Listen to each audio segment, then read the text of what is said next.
வணக்கம் எல்லாருக்கும். கனடாவில் வட்டி எழுமினோன்னா கணக்கு பார்க்கத்தான் சரி, பில்லுகள் எடுத்து பார்க்கத்தான் சரி. ஏன்னு சொன்னால் வட்டி எழுமினோன்னா கடைகளுக்கு போகணும், கடைகளுக்கு போய் சாமான்கள் வாங்கணும்.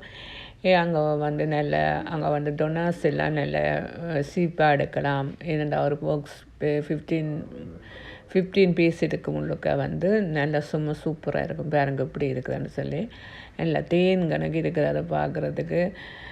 அதோடு வந்து என்னென்னா அங்கே வந்து ஃபுல்லாக வந்து ஹோல்சேல் கடை. அங்கே வந்து நிறையத்தான் எடுக்கணும், நிறைய தான் எடுக்கணும். இங்கே பாருங்கள் ஒரேஞ்சை பாருங்கள், ஒரேஞ்சு வந்து $5.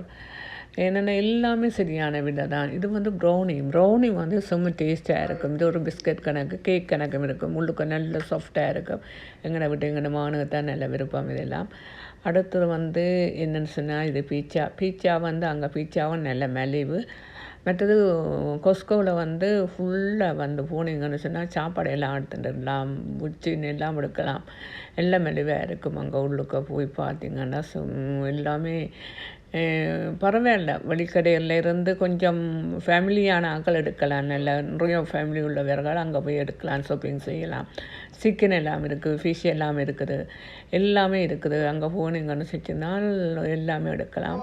மற்றது அங்கே வந்து இப்போ வந்து ஆஃபர் போட்டு கிடக்குது, எல்லாமே ஆஃபராக கிடக்கு. ஏன்னா கிறிஸ்மஸுக்கு கூட போட்டு கிடக்கு. ப்ளூபெரியும் நல்ல டேஸ்ட் தான். இப்போ நான் பாருங்க இது போகோம் வந்து நல்ல அங்கே வந்து மலிவு தான். அங்கே வந்து $20 விற்குது. அடுத்தது வந்து நட்ஸ் எல்லாம் நல்ல மலிவு.